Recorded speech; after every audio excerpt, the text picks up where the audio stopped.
अच्छा, तो अब हमारे पास है सिंगलटन क्लासेस। क्या होता है सिंगलटन क्लासेस का जो मेन कॉन्सेप्ट है वो यही है कि आपके पास अगर एक क्लास है, ठीक है, उससे आपके जितने भी पहले ऑब्जेक्ट के बाद आपके जितने भी ऑब्जेक्ट्स बनते हैं, पहले ऑब्जेक्ट के बाद आपके जितने भी बनते हैं, जैसे ऑब्जेक्ट 1 हो गया, फिर ऑब्जेक्ट 2 हो गया, 3 हो गया, करते करते जितने भी हो गए, 10 हो गए, 15 हो गए, वो सारे इसी ऑब्जेक्ट की तरफ रेफर करेंगे। और अगर ये सारे इसी ऑब्जेक्ट की तरफ रेफर करते हैं तो एक तरह से ये सारी सी कॉपीज़ हैं। तो जो जो मॉडिफिकेशन इसमें होंगी वो मॉडिफिकेशंस इन इन सब में भी होंगे। मिसाल के तौर पे अगर इसके पास एक प्रॉपर्टी है नेम, ठीक है, और उस नेम की वैल्यू है क्या, कोई कॉमन नाम, कोई डिफरेंट नाम लेते हैं, अयान ले लेते हैं, रेयान, कोई भी इनमें से अगर हो, ठीक है, ये सारी उसकी एग्जांपल्स हैं। तो फिर इन ऑब्जेक्ट के भी अगर कोई प्रॉपर्टी हो जिसका नाम नेम है, उन सब की भी वैल्यू यही होगी, ठीक है। तो यही पूरा वो है सिंगल का कॉन्सेप्ट। अब मैं इसकी एग्जांपल भी देता हूँ। एंड में एक लोगर की एग्जांपल होगी, अभी एक सिंपल सिंगलटन की क्लास है। तो सिंगलटन की क्लास में पहले मैं सिंगलटन का ही एक सेकेंड सिंगलटन का ही एक इंस्टेंस फील्ड बनाऊंगा और इसकी इनिशियल वैल्यू नल होगी। क्या होगी? नल। अब मेन लॉजिक है, सिंगलटन का कॉन्सेप्ट बच्चों वाला है। मेन लॉजिक है कि हमने क्या करना है, क्यों करना है, किस तरह करना है। अब मैं एक इंस्टेंस क्यों बना रहा हूँ? मैं एक इंस्टेंस इसलिए बना रहा हूँ, अच्छा एक सेकंड, एक और बात। क्योंकि हम चाहते हैं कि जितने भी मेरे न्यू ऑब्जेक्ट्स हों वो पिछले वाले पे रेफर करें। तो ऐसा हम क्या कर सकते हैं कि हम न्यू ऑब्जेक्ट्स ना बनने देते हैं, मतलब कि डिफरेंट ऑब्जेक्ट्स ना बनने दें। हम ऐसा क्या कर सकते हैं, हम यही कर सकते हैं कि जो उसका कंस्ट्रक्टर है हम उसको प्राइवेट कर दें। जब मैंने उसका कंस्ट्रक्टर प्राइवेट कर दिया तो अगर यूज़र खुद से क्रिएट करने लगेगा तो वो नहीं कर सकता। न्यू सिंगलटन, यहाँ पर बहुत स्लो है मेरा, हैंग भी हो रहा है। अच्छा, न्यू सिंगलटन, अब मैं अगर रन करूँगा तो ये रन नहीं होगा। क्यों? मैंने इसको प्राइवेट किया हुआ। सही है, तो इसलिए हम इसको प्राइवेट करते हैं। तो अगर ये प्राइवेट है फिर हम क्या करेंगे, हम एक मेथड बनाएंगे, उसका नाम है गेट इंस्टेंस। ये ऑटो कंप्लीट हो गया क्योंकि ये वो है ज़रा conventionally get instance word use करते हैं इसमें, तो हमने भी अभी वही हम यूज़ करेंगे। अच्छा, अब ये जो मेथड है ये आमतौर पर स्टैटिक होता है।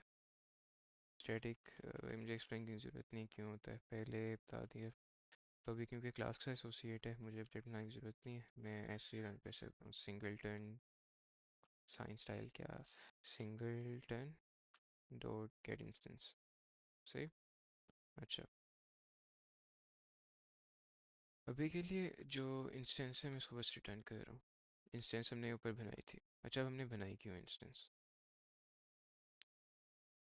और यहाँ पे एरर क्यों आ रहा है?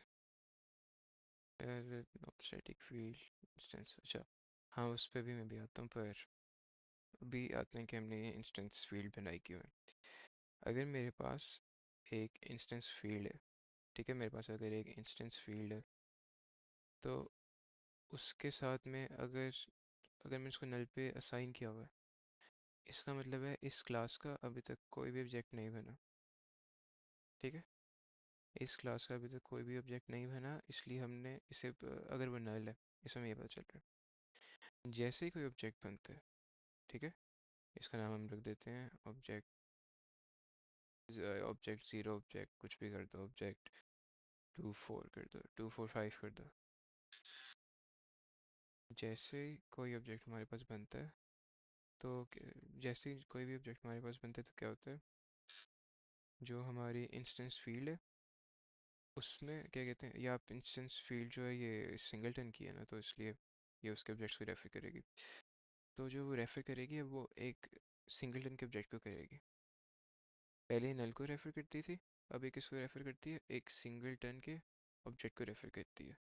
और क्योंकि एक सिंगलटन के ऑब्जेक्ट को रेफर करती है, इससे हम एक तरह से कंपैरिजन कर सकते हैं इफ एल्स में। मैं दिखाता हूँ किस तरह। अब सबसे पहली जो चीज़ है वो हम चाहते हैं हम इसको प्राइवेट कर दें। प्राइवेट मैंने क्यों किया है? ये हमें बिल्कुल बनाने की ज़रूरत नहीं, प्राइवेट हमने इसलिए कर दिया ताकि कोई यूज़र इसको चेंज ना कर पाए। ठीक है, ज़्यादा ये सिक्योर रहेगा। अब मैंने इसको स्टैटिक कर दिया। स्टैटिक मैंने इसको इसलिए कर दिया है, जाहिर सी बात है शुरू में मेरा ऑब्जेक्ट नहीं बना होगा, काफ़ी जगह पे मैं डायरेक्टली ऑब्जेक्ट नहीं यूज़ कर सकता। अगर मैं इसको क्लास के साथ एसोसिएट कर दूंगा तो मेरे लिए इजी हो जाएगा चेक करना कोई इंस्टेंस क्रिएट हुई हुई है या नहीं हुई हुई है। तो ये सब कुछ हो गया। अब देखते हैं कि फ़ायदा क्या है। शुरू में मेरी इंस्टेंस क्या होगी, नल। तो शुरू में मेरी इंस्टेंस जब नल होगी, पहले मैं पूरा लिख ही लूँ। अगर मेरी इंस्टेंस नल है, मैं इंस्टेंस की वैल्यू सेट कर दूंगा और मैं क्या करूँगा, मैं एक न्यू सिंगलटन का ऑब्जेक्ट बना दूंगा। ठीक है, अब होता क्या, जब पहली बार मैं यहाँ पर सिंगलटन का अपना इंस्टेंस या उसका ऑब्जेक्ट बनाता हूँ, जब मैं पहली बार बनाता हूँ तो क्या होता है, यहाँ पर ही आता है। तो ये अभी जाहिर सी बात है इसकी इंस्टेंस नल है, इसको विजुलाइज करते हैं। मैंने यहाँ पे कॉल किया, इधर मैंने यहाँ पर कॉल किया गेट इंस्टेंस। ठीक है, मैं इसे कॉल किया। अब जब मैं इसको कॉल करता हूँ होता क्या, हमारी जो क्लास है सिंगलटन में, इसमें अभी ये पहला ऑब्जेक्ट है मेरा। ठीक है, जो क्लास की साथ उसका जो स्टैटिक वेरिएबल है जिसका नाम क्या हमने रखा था इंस्टेंस, उसकी वैल्यू अभी क्या है, नल। ठीक है, इसकी वैल्यू अभी क्या है, नल। तो क्योंकि इसकी वैल्यू नल है, अब ये हमारा प्राइवेट है, ये तो रन ही नहीं होगा, हम इसलिए यहाँ से कॉल कर रहे हैं। तो अब यहाँ पे चेक करता है इंस्टेंस इज नल। अभी ये नल है क्योंकि अभी हमारा कोई ऑब्जेक्ट नहीं क्रिएट किया, तो ये क्या हो जाता है, ट्रू। जैसे ये ट्रू होता है तो हम इंस्टेंस को एक न्यू ऑब्जेक्ट पे असाइन कर देते हैं। अब इस पे एक नया ऑब्जेक्ट आ गया।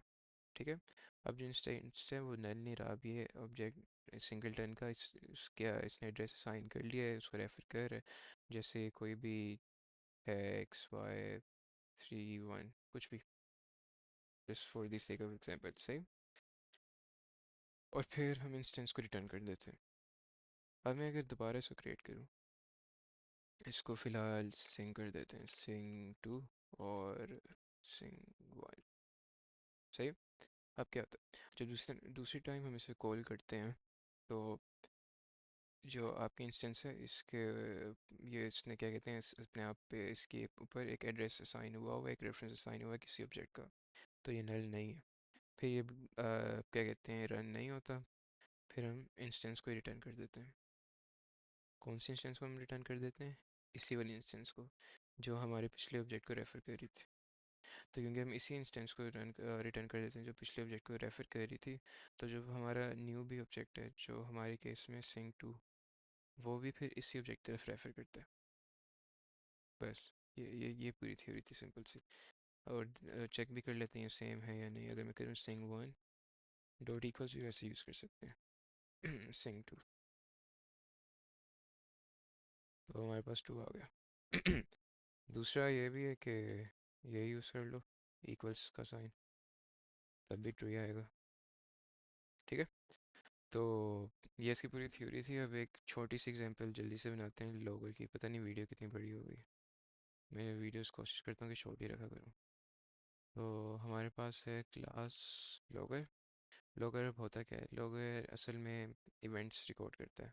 ठीक है, जितने भी आपके पास इवेंट्स हैं, मैं पिछली वाली को मॉडिफाई कर देता हूँ मुझे कि पूरा न्यू क्रिएट करे। तो ये हमारे पास एक क्लास है लोगर की। ठीक है, फिर रीनेम कर देते हैं, यहाँ पे आ गया लोगर, पूरा तैयार है सब कुछ। अच्छा, अब जो लोगर है, जब भी कोई इवेंट होगा मैं उसको क्या कहते हैं काउंट करूँगा। तो यहाँ पे हम एक बना देते हैं, क्या बनाए, void increase void increment।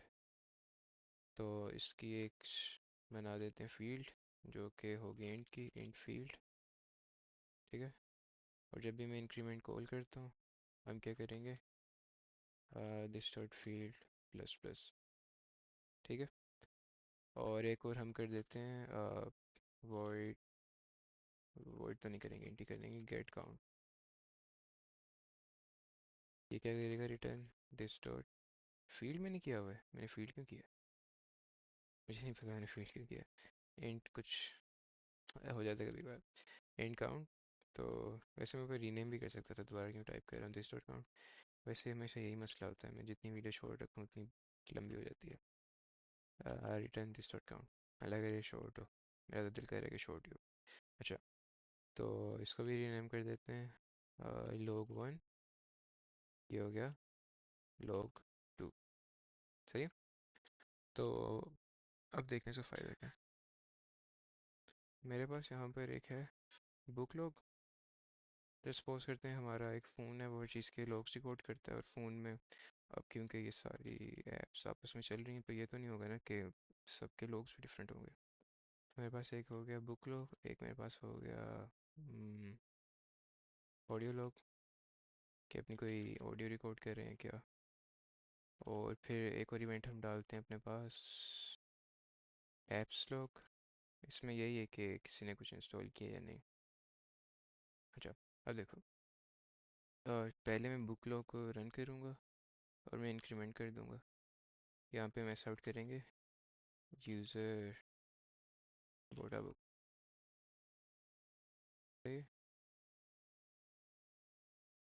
अब ये लॉग नंबर कौन सा है, यहाँ पे मैं लिख दूँगा log plus book log dot gate count plus, फिर ये आ गया यूज़र पोर्टल बुक। सही। इसको ही कॉपी पेस्ट करते हैं, और फिर हमारे पास यहाँ पे आ गया ऑडियो लॉग, इधर कर देते हैं यूज़र बोटा सॉन्ग, इधर ऑडियो लॉग इंक्रीमेंट कर दिया, फिर ऐप लॉग आ गया, बल्कि ऐप्स लॉग है। और यहाँ पे करते हैं ऑडियो और यहाँ पे करते हैं ऐप्स। सही। और यहाँ पे आ जाएगा यूज़र बोर्ड इन ऐप। तो रन करते हैं। ठीक है, तो स्पेसिंग मैंने नहीं की, ज़रूरत नहीं वैसे स्पेसिंग क्या करनी है। अच्छा, तो देखो log 1 user bought a book, log 2 user bought a song, log 3 user bought an app. अब कोई कह सकता है कि हम स्टैटिक भी तो यूज़ कर सकते हैं, कि बजाय के एक ऑब्जेक्ट क्रिएट करें स्टैटिक ही यूज़ कर लें, उसकी भी वैल्यू सेम रहती है। स्टैटिक की अपनी लिमिटेशन है, तो इसलिए हम एक सिंगलटन क्लास से ऑब्जेक्ट्स क्रिएट करते हैं, उसी कॉपीज क्रिएट करते हैं। तो परफॉर्मेंस भी यहाँ पे बच रही है, एक ही ऑब्जेक्ट है जिसको हम यूज़ कर रहे हैं, सारे उसको रेफर कर रहे हैं बड़े स्केल पे।